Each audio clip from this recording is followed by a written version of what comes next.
Buonasera. So I am here now and I've got a photographer, a videographer with me.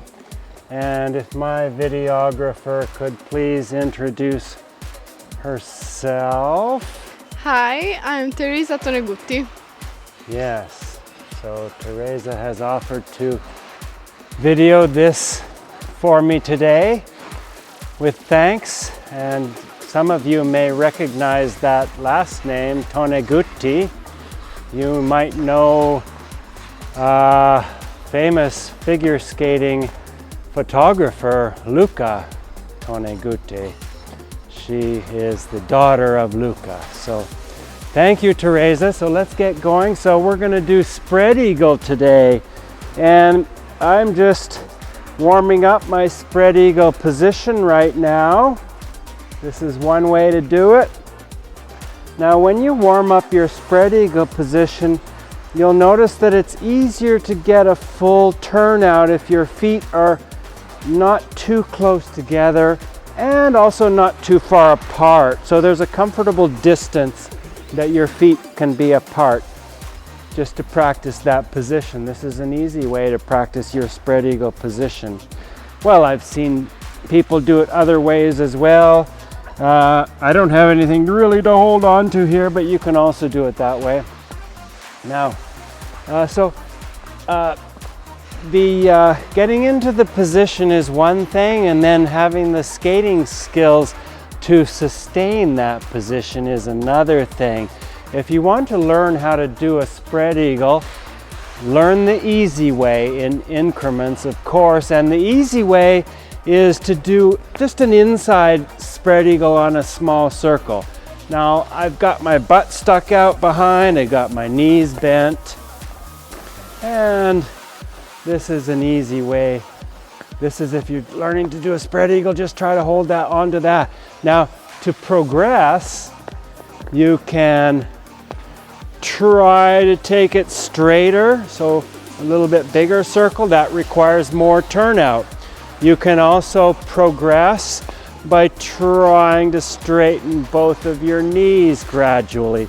And you can also progress by trying not to leave, so by getting your butt underneath you. Eventually you might be able to do this spread eagle on a straight line. I'm trying to keep my ankles straight up and down, so when I do this spread eagle on a straight line, I'm trying not to let my ankles buckle over on an inside edge. I don't want to have one on an inside edge and one on, an outside edge. I'm trying to get one blade to follow the other one so they're both on the same line and they're both on flats.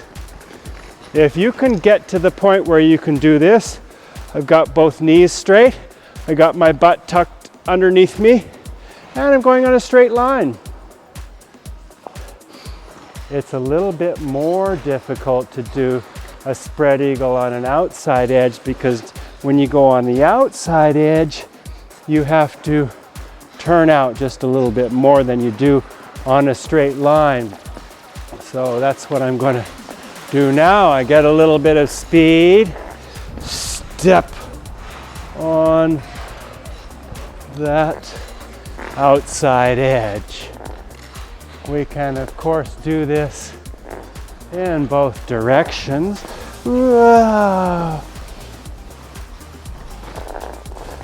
First direction was my favorite, but yeah, actually the outside edge, gravity kind of pulls your feet open into position, so if you can get into that, if you can go on an outside edge, it's actually, if you're have enough turnout in your hips and a little bit in your feet as well, you can get in that position. We want as much turnout of our hips actually as possible, because when we turn out the foot, we pronate a little bit, so we can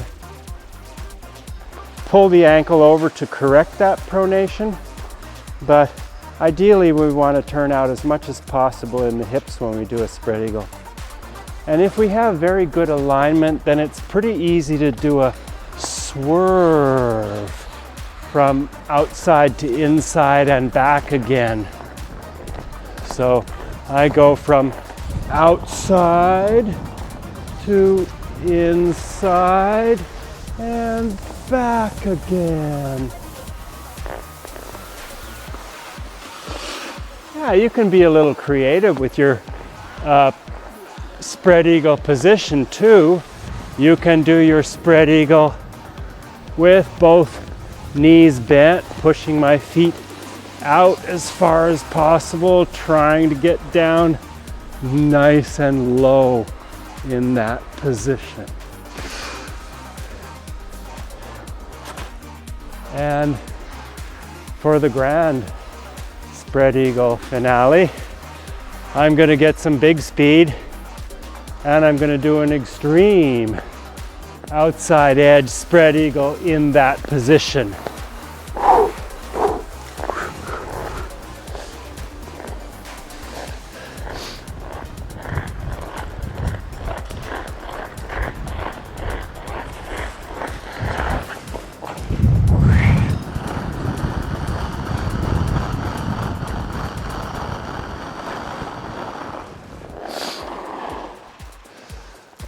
Okay, bring a spread eagle into your repertoire. Any questions, Teresa? Because I know you're struggling with your spread eagle. My biggest problem is to stay on that line. And it's a good question, and I forgot to mention that. To stay on that line, so you can get into the position, but staying on the holding the balance is the difficult part, and lots of people have problems with this, and you have to apply what I consider to be the most important figure skating skill, which is choosing the right lean for your speed and for the size of your curve. So if you go faster, you have to lean more on a circle. So if I'm on this circle, you see I can lean a certain amount and stay on the circle. But then if I go faster, of course, I have to lean more to stay on the circle. Or if I do a smaller circle, you have to lean more. So it's basically about choosing the right lean, and often it's a little, on the outside spread eagle, when you're just learning, it's a little scary leaning back, right? So most of us don't lean back enough, and because we don't lean back enough, we rotate, and that's why we can't sustain the spread eagle. So practice getting the right lean to sustain your spread eagle. But go through the steps. I went through all of the steps, and maybe some of you out there can think of other steps that you can do to practice and sneak up on that fabulous eventual spread eagle. Arrivederci.